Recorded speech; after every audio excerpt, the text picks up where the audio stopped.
ഇഷൽ റൂഹ്, രചന മുനീറ പൂവി, അവതരണം ഷാഹുൽ മലയിൽ, editing Faisal C M Nooncheri.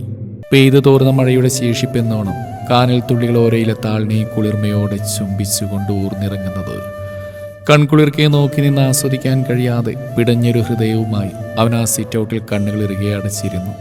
ഉമ്മാന്റെ കുട്ടി വാ, വന്ന് വല്ലതും കഴിക്ക്, മോളെയും വിളിക്ക്. അവന്റെ തോളിൽ തട്ടിയുള്ള ഉമ്മാന്റെ വിളിയാണ് അവനെ സ്വഭാവത്തിലേക്ക് ഊട്ടിക്കൊണ്ടുവന്ന്. ഉമ്മ. അവന്റെ വിളി കേട്ടതും തിരിഞ്ഞടക്കാൻ നിന്ന സൽമയുടെ കാലുകൾ നിശ്ചലമായി. തിരിഞ്ഞവനെ നോക്കിയില്ല. കാരണം ആ കണ്ണുകളിൽ ഒരു കടലാഴി തീർത്തിട്ടുണ്ട്. അച്ചാറും കൂടി വെക്കാനുണ്ട്, ഞാനത് വെക്കട്ടെ. തട്ടത്തിന്റെ തലപ്പുകൊണ്ട് വാ പൊത്തി പിടിച്ചവർ തേങ്ങി. പുറത്തേക്ക് വരാതിരിക്കാൻ പാടുപെട്ടവർ അവന് മുഖം കൊടുക്കാതെ സെൽമ അടുക്കളയിലേക്ക് ഒറ്റ പോക്കായിരുന്നു. അവന്റെ ഓരോ ഡ്രസ്സും ട്രോളി ബാഗിലേക്ക് ഒതുക്കി വെക്കുമ്പോൾ കൈകാലുകൾ വിറക്കുന്നതിനോടൊപ്പം കണ്ണുനീർ തുള്ളികൾ കൊണ്ട് അതിനെയെല്ലാം കുതിർത്തിരുന്നു. ഇഷ. പുറകിൽ നിന്നും തന്റെ പ്രിയപ്പെട്ടവന്റെ ശബ്ദം അതവളുടെ ഹൃദയക്കോണിൽ തട്ടി നിന്നു. ഇറങ്ങാനായി. അവളൊന്ന് മൂളുക മാത്രം ചെയ്തു. ഒന്നും മുരിയാടാൻ കഴിയാതെ തൊണ്ടക്കുഴിയിൽ തീർത്ത ഗദ്ഗതം കനവെച്ച് പൊട്ടിപ്പോകുമെന്ന് തോന്നിപ്പോയവൾക്ക് പുറത്തുനിന്ന് ഫ്രണ്ട്സിന്റെ വിളി അവനെ തേടിയെത്തി. എയർപോർട്ടിലേക്ക് കൂട്ടാൻ വന്നതാണ് അവര്. സമയം പോകുന്നതിന് ഇടയ്ക്കിടയ്ക്ക് അവർ ഓർമ്മിപ്പിക്കുമ്പോഴും അവർക്ക് തിരിച്ച് മറുപടിയൊന്നും കൊടുത്തിരുന്നില്ല അവൻ. ഇറങ്ങട്ടെ. മിഴിനീർ തീർത്തൊരു ശബ്ദം. തന്റെ നെഞ്ചോരം കിടന്ന് തേങ്ങുന്നവളെ അടർത്തി മാറ്റാൻ കഴിയാതെ അവനാകെ ഉഴറി. ചെന്നിട്ട് വിളിക്കാം. അവളുടെ കണ്ണുനീർ തുടച്ചു കൊടുത്ത് അവനത് പറയുമ്പോൾ വീണ്ടും അവൾ അവൻ ഇറുകെ പുണർന്നിരുന്നു. മതി വരാതെ. ഇനി നിന്ന ലേറ്റാവും പെണ്ണേ. അവന്റെ ശബ്ദമല്ലാതെ വിറച്ചു പോയിരുന്നു. റോഹിക്ക എന്ന് വിളിക്കുന്നതിനോടൊപ്പം അവന്റെ കവിളിൽ ചുംബനം കൊണ്ടവൾ മൂടി. കൊതിയോടെ, അതിലുപരി തിങ്ങി വന്ന വേദനയോടെ ഇറങ്ങുന്നേരം ഉമ്മാനെ വാരിപ്പുണർന്നുകൊണ്ട് ആ കവിളിലൊരു മുത്തമിട്ടു. ആരുടെയും മുഖത്തേക്ക് നോക്കാൻ ശേഷിയില്ലാതെ കാറിൽ കയറിയുന്ന നേരം കുന്നുകൂടിയ നൊമ്പരങ്ങൾ പേമാരിയായി പെയ്തിറങ്ങി. അന്താരാഷ്ട്ര പുറപ്പെടൽ കവാടത്തിലൂടെ ട്രോളി തള്ളിക്കൊണ്ട് മുന്നോട്ട് നീങ്ങവേ അവൻ വെറുതെയൊന്ന് തിരിഞ്ഞു നോക്കി. തൻ്റെ കൂട്ടുകാർ, നാട്, അവസാനത്തെ കാഴ്ചയാണോ എന്നറിയാതെ പ്രവാസ മണ്ണിലേക്കൊരു യാത്രയുണ്ട്. പുറത്ത് തന്നിൽ മാത്രം ദൃഷ്ടി പതിപ്പിച്ചവരോട് കൈവീശി കാണിച്ച് മുന്നോട്ട് നീങ്ങുമ്പോൾ അവനൊന്ന് തേങ്ങിപ്പോയിരുന്നു. ആദ്യമായിട്ടുള്ള ഫ്ലൈറ്റിൽ കയറുന്നു. ഉപ്പയുണ്ടായിരുന്ന കാലത്ത് അവനും ഉമ്മയും ഉപ്പാൻ്റെ കൂടെ ഉംറ ചെയ്യാൻ പോയിട്ടുണ്ട്. ഒരു വേള അതവന് ഓർത്തുപോയി. മിനിറ്റുകൾക്കൊക്കെ വല്ലാത്ത ദൈർഘ്യം പോലെ. ഈശോ ഓരോ നിമിഷവും അവൻ്റെ ഒരു ഫോൺ കോളിനായി കൊതിയോടെ നോക്കിയിരുന്നു. അവൻ്റെ ഗന്ധം മാത്രം നിറഞ്ഞു നിൽക്കുന്ന ആ റൂമിൽ അവളുടെ കണ്ണുനീരിനാൽ ശ്വാസം കിട്ടാതെ പിടയുന്ന ഒരു ജീവൻ. ഫോൺ റിങ് ചെയ്തതും നമ്പർ പോലും നോക്കാതെ വല്ലാത്തൊരു തിടുക്കത്തോടെ റൂഹിക്ക എന്നൊരു വിളിയും തേങ്ങലും അവൻ്റെ ഹൃദയമൊന്ന് പിടച്ചുപോയി. ഒന്നും മിണ്ടാതെ ഫോണിന്റെ ഇരുവശത്തുമായി നൊമ്പരത്താൽ മൗനം തീർത്തു ഇരുവരും ഏറെ നേരം. ഇഷ. അവന്റെ ഇമ്പമാർന്ന സ്വരം. നീ വേണേ ഫോണിലേക്ക് നോക്കിയേ. നോക്ക് വേണേ. ഫോണിലേക്ക് നോക്കിയപ്പോൾ തന്റെ ജീവനെ കണ്ടതും ചുണ്ടുകൾ വിറകൊണ്ട് അവളൊന്ന് വിതുമ്പിപ്പോയിരുന്നു. കരയില്ലേ പെണ്ണേ, ഒന്ന് ചിരിക്ക്. ദേ കയ്യെത്തുന്ന ദൂരത്ത് ഞാനില്ലേ, പിന്നെന്തിനാ? ഇക്ക വാട്സാപ്പ് നോക്കിയേ. ഒരു കള്ളച്ചിരിയോട് അവളത് മൊഴിയുമ്പോൾ അവൻ വാട്സാപ്പ് ഓപ്പണാക്കി കഴിഞ്ഞിരുന്നു. ഇഷ, ഞാൻ നിന്നെ ഒന്ന് കെട്ടിപ്പിടിച്ചോട്ടെ പെണ്ണേ. അവന്റെ കണ്ണുകളിൽ കണ്ണുനീർ ഉരുണ്ടുകൂടി. അവളും അതേ അവസ്ഥയിലായിരുന്നു. ഒന്നും മിണ്ടാതെ രണ്ടുപേരും പരസ്പരം മുഖത്തോട് മുഖം നോക്കിയിരുന്നു. തന്റെ പ്രിയപ്പെട്ടവന്റെ ചേർത്ത് പിടിക്കൽ കൊതിച്ചൊരു നേരം, കുഞ്ഞുവയറിൽ അവന്റെ ഒരു ചുംബനം അത്രമേൽ കൊതിച്ചുപോയ നേരം. ഇഷ. അവളൊന്ന് മൂളി. നീ ഉമ്മാനോട് പറഞ്ഞില്ലേ? ഇല്ലെന്ന് അവൾ തലയനക്കി. ആദ്യം ഇക്കാനോടല്ല പറയേണ്ടത്. പരിഭവം ചാലിച്ചൊരു ചോദ്യം അവളിൽ നിന്ന് വന്നതും അവനൊന്ന് കണ്ണിറുക്കി കാണിച്ചു. മാസങ്ങൾ പോകെ അവളുടെ കുഞ്ഞുവയർ വീർത്ത് വന്നു തുടങ്ങി. ഇഷ, നീ ആകെ മാറിപ്പോയി വന്നേ. ഇപ്പൊ എന്നെ കാണാനൊരു ഭംഗിയില്ല അല്ലേ റോയിക്ക? അവനൊന്നും മിണ്ടിയില്ല, മനോഹരമായി ചിരിച്ചതല്ലാതെ. റോയിക്ക, നിങ്ങൾ എന്തൊന്നും പറയാത്തേ? ഇപ്പോഴാ എൻ്റെ ഈശക്കുട്ടിക്ക് ഭംഗി കൂടിയത്. അതുകൊണ്ട് ഞാനങ്ങോട്ട് വന്നാലോ? നിന്നെ കാണാൻ തോന്നടി പെണ്ണേ. ഒന്ന് ചേർത്ത് പിടിക്കാൻ, കുഞ്ഞുവാക്കൊരു ഉമ്മ കൊടുക്കാൻ വല്ലാത്ത കൊതി തോന്നുന്ന ഈശ. അത്രമേൽ നോവോടെയാണ് അവനത് പറയുന്നത്. ആ നിമിഷം അവളും വല്ലാതെ കൊതിച്ചു പോയി. നോക്കട്ടെ, ലീവ് കിട്ടിയാൽ ഞാനങ്ങോട്ട് പറഞ്ഞെത്തില്ലേ മോളെ. അവൻ നാട്ടിലേക്കുള്ള ടിക്കറ്റും എടുത്ത് എണ്ണിയിരുന്ന ആ ദിവസം പടിവാതിൽക്കൽ വന്ന് മുട്ടി വിളിച്ചു. റൂമിൽ നിന്ന് ഇറങ്ങിയത് മുതൽ തൻ്റെ ജീവനിലേക്ക് പറന്നെത്താനുള്ള കൊതിയായിരുന്നു അവന്. മോളെ, ഉമ്മാൻ്റെ കുട്ടി എയർപോർട്ടിലേക്ക് വരണം, അത്രയും ദൂരേക്ക് വണ്ടിയിലിരിക്കണ്ടേ? വരേണ്ടെന്ന് പറയാൻ കഴിയാതെ സെൽമയുടെ വാക്കുകൾ മുറിഞ്ഞു പോയിരുന്നു. ഉമ്മ. ഇഷയുടെ ദയനീയമായ ആ വിളിയിൽ അവരുടെ കരളലിഞ്ഞു പോയി. നമുക്ക് സാവധാനം പോയാൽ മതി ഉമ്മ. മോള് വന്നു, അല്ലെങ്കിൽ ഓനും സങ്കടാവും. ചെക്കിംഗ് ഒക്കെ കഴിഞ്ഞ് ഫ്ലൈറ്റ് കയറുമ്പോൾ ഞാനിപ്പോൾ അങ്ങ് എത്തൂലേ പെണ്ണേ എന്ന് പറഞ്ഞോട് ഫോണിൽ അവസാന സംഭാഷണം നിലച്ചു. ഫോൺ സ്വിച്ച് ഓഫ് ആക്കിയിരുന്നവൻ 1 മണിക്കൂറായപ്പോഴേക്കും എല്ലാവരും ഉറക്കം പിടിച്ചു തുടങ്ങി. അവനെന്തോ ഉറക്കം വരാതെ വീണ്ടും മൊബൈൽ എടുത്ത് വാട്സാപ്പ്, ഗാലറി, അതിലൂടെ അങ്ങനെ അവൻ്റെ കണ്ണുകൾ ഓടി നടന്നു. അതിനിടയിൽ എപ്പോഴും അവനൊന്ന് മയങ്ങിയിരുന്നു. പെട്ടെന്ന് ഏതോ ഓർമ്മയിൽ കണ്ണു തുറന്നു. കുന്നിറങ്ങി വിമാനം കരിപ്പൂർ എയർപോർട്ടിലെത്തിയപ്പോൾ എല്ലാവരുടെയും മിഴികൾ പ്രിയപ്പെട്ടവരെ കാണാനുള്ള വല്ലാത്തൊരു തിടുക്കത്തോടെ ഓടിപ്പോയി. ഫ്ലൈറ്റ് ഇറങ്ങിയത് മുതൽ വിളി തുടങ്ങിയതാണ്. ലഗേജിന് വെയിറ്റ് ചെയ്യുമ്പോഴും നിൽക്കാതെ അവൻ വിളിച്ചുകൊണ്ടിരുന്നു. ഉമ്മയുടെയും ഇഷയുടെയും ഫോണിലേക്ക് മാറി മാറി വിളിച്ചിട്ടും അവർ ഫോൺ എടുക്കുന്നില്ലെന്നത് അവൻ്റെ ഉള്ളിൽ എന്തൊക്കെയോ വല്ലാത്തൊരു പിടിവലിക്ക് ആക്കം കൂട്ടി. ട്രോളി തള്ളിക്കൊണ്ട് എല്ലാവരും എയർപോർട്ടിന്റെ കവാടം കടന്ന് പുറത്തേക്ക് ഇറങ്ങുമ്പോൾ എത്ര സന്തോഷത്തോടെയാണ് അവരിലേക്ക് അവരുടെ പ്രിയപ്പെട്ടവർ ഓടി അടുക്കുന്നത്. തൻ്റെ ഉമ്മാനെയും പ്രിയപ്പെട്ടവളെയും കാണാൻ ആ കണ്ണുകൾ വല്ലാതെ തുടിക്കുന്നുണ്ട്. ഹൃദയം മുറിഞ്ഞൊരു വേദനയോടെ അവൻ വീണ്ടും ഫോൺ എടുത്ത് കോൾ ചെയ്തു. ആ കാറിലൊരു ഗർഭിണി ഉണ്ടായിരുന്നു. സ്പോട്ടിൽ തന്നെ തീർന്നെന്നാ കേട്ട്. ഒരിടിമുഴക്കം പോലെ അവൻ്റെ മൂർത്താവിനെ വെട്ടിക്കീറിക്കൊണ്ട് അവൻ്റെ പുറകിൽ നിന്നവരുടെ സംസാരം കേൾക്കെ അവനൊന്ന് പൊള്ളിപ്പിടഞ്ഞ് തിരിഞ്ഞു നോക്കി. അപ്പോഴേക്കും സോഷ്യൽ മീഡിയ മൊത്തം ആ വാർത്ത ഒഴുകിപ്പോയിരുന്നു. മഞ്ചേരിയിൽ വെച്ചുണ്ടായ ആക്സിഡന്റിൽ ഗർഭിണിയടക്കം 3 പേര് മരണപ്പെട്ട വിവരം ലോകം മൊത്തം പടർന്നു കഴിഞ്ഞിരുന്നു. വാട്സാപ്പിൽ വന്ന ഫോട്ടോ നോക്കിയാണ് അവർ സംസാരിക്കുന്നത്. അവന് ആ ചിത്രത്തിലേക്കൊന്ന് എത്തി നോക്കി. റോഡിന് നടുവിലായി ഒരു ചോരപ്പുഴ തന്നെ രൂപാന്തരപ്പെട്ടിട്ടുണ്ട്. അവൻ ആർത്ത് കരഞ്ഞു. ഈ ലോകത്ത് അവൻ്റേതെന്ന് പറയാൻ ഇനി ആരും തന്നെ ബാക്കിയില്ലെന്ന സത്യം മനസ്സിലാക്കി കഴിഞ്ഞിരുന്നവൻ. നിങ്ങളിപ്പോ ആരെക്കുറിച്ച് സംസാരിച്ച്? ആ പറഞ്ഞ ചെറുപ്പക്കാരന്റെ കോളിൽ പിടിച്ച് അവനൊരു ഭ്രാന്തനെ പോലെ അലറി.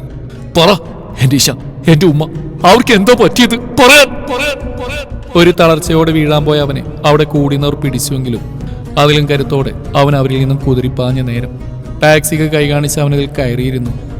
അവനെന്തൊക്കെയോ പിറുവിറുക്കുന്നുണ്ട്. ടാക്സി നേരെ പോയത് കോഴിക്കോട് മെഡിക്കൽ കോളേജിലേക്കായിരുന്നു. വണ്ടിയിൽ നിന്നിറങ്ങിയതും അവൻ ലക്ഷ്യമില്ലാതെ പാഞ്ഞു. മണിക്കൂറുകൾ പിന്നിട്ടു. അവൻ ആ മോർച്ചറിക്ക് മുമ്പിൽ ഒരു ഭ്രാന്തനെ പോലെ അലറിക്കരഞ്ഞിരുന്നു.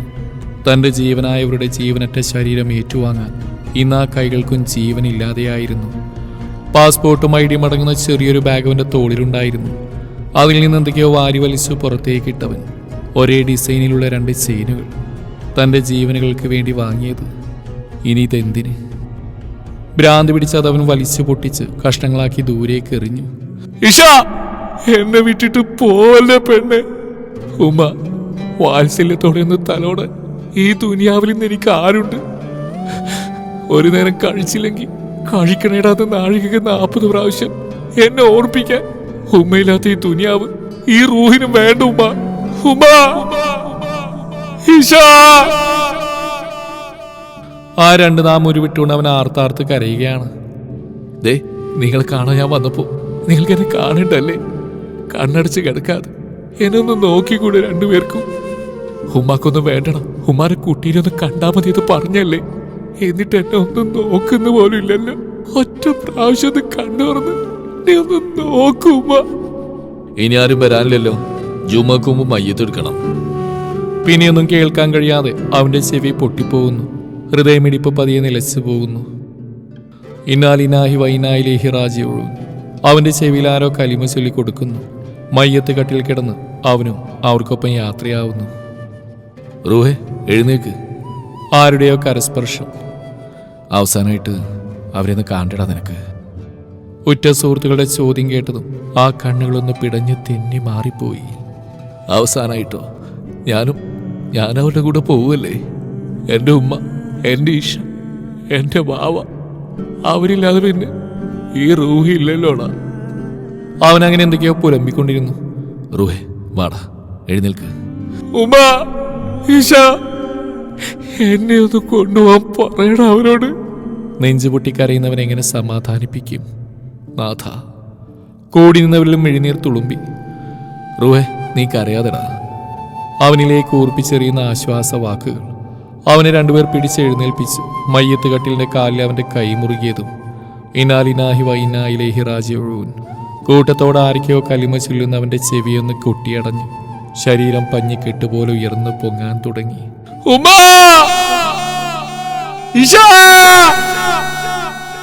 വല്ലാത്തൊരു ആർപ്പായിരുന്നത്. ചങ്കുപൊട്ടി ഹൃദയം തകർന്നവന്റെ അവസാനത്തെ ധ്വനി.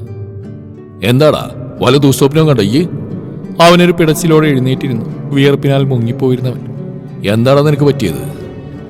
ഇക്ക, ഞാൻ ഇടറിപ്പോയിരുന്ന അവന്റെ ശബ്ദം.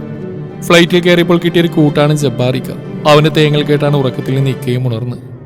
1/2 മണിക്കൂർ കഴിഞ്ഞ് നമ്മൾ നാട്ടിലെത്തിയില്ലേ, ഇൻഷാ അല്ലാ എന്ന് പറഞ്ഞുകൊണ്ട് ആൾ സീറ്റിലേക്ക് വീണ്ടും ചാരിയിരുന്നു. എന്താണ് റബ്ബേ ഞാൻ കണ്ടത്? എന്തുകൊണ്ടാണ് ഇങ്ങനെയൊരു സ്വപ്നം? പിന്നീട് അങ്ങോട്ട് അവന്റെ കണ്ണിൽ ആ 2 രൂപങ്ങളാണ്. ഫ്ലൈറ്റ് ഇറങ്ങിയത്, ലഗേജ് എടുത്ത് പുറത്തു പോയതുമെല്ലാം ഒരു സ്വപ്നം പോലെ അവനിലൂടെ കടന്നുപോയി. എന്നാൽ അവനെ കാത്ത് പുറത്തു നിൽക്കുന്നവരെ കണ്ടതും അവന്റെ നെഞ്ചിടിപ്പ് ക്രമാതീതമായി വർദ്ധിച്ചു. ഡാ റാഫി, ഉമ്മ ഈശ എവിടെ? അവർ വന്നില്ലേ നിങ്ങളുടെ കൂടെ? വരുന്ന വഴി ഈശയ്ക്ക് ഒരു അസ്വസ്ഥത, അവരെ ഹോസ്പിറ്റലാക്കിയിട്ട് ഞങ്ങളിങ്ങ് പോകുന്നു. എന്താ? സത്യം പറ, ഉമ്മാക്ക് അവൾക്ക് എന്താടാ പറ്റിയത്? അവരേത് ഹോസ്പിറ്റലാ? മഞ്ചേരി, ഇഷയെ കാണിക്കുന്ന ഹോസ്പിറ്റൽ തന്നെയാടാ. മഞ്ചേരി എന്ന് കേട്ടതും വീണ്ടും ദേഹമാസകളും കാരമുള്ള തറക്കുന്ന പോലെ തോന്നിയവന്. നിനക്ക് എന്തു പറ്റി റൂവേ? ആകെ ഒരു മൗനം. ഒന്നുമില്ലടാ, അവരെ കണ്ടാൽ മതി എനിക്ക്. ഫോൺ എടുക്കുവേ, ഉമ്മയാവും വിളിക്കുന്നത്. അവനൊരു വെപ്രാളത്തോടെ ഫോൺ നോക്കി. ഉമ്മ, നിങ്ങൾ എവിടെ ഉമ്മ?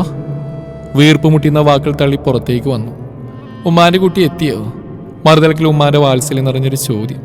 മോൾക്ക് കുഴപ്പമൊന്നുമില്ല കേട്ടോ, നിങ്ങൾ നേരെ ഇങ്ങോട്ട് പോര്. ഞങ്ങൾ വന്നുകൊണ്ടിരിക്കുകയമ്മ, എത്താറായി. അവൻ പുറത്തേക്കൊന്ന് എത്തിയവൻ കൊണ്ട് പറഞ്ഞു. ദൂരെ നിന്ന് അവൻ കണ്ടിരുന്നു വാത്സല്യനിധിയായ ഉമ്മാനെ. ഉമ്മ, എന്താടാ? ഉമ്മാന്റെ കുട്ടിക്ക് എന്താ ഇത്രയും സങ്കടം? മോൾക്ക് കുഴപ്പമൊന്നുമില്ലല്ലോ, പിന്നെന്താ ഈ എന്തിനെങ്ങനെ കരയുന്നു?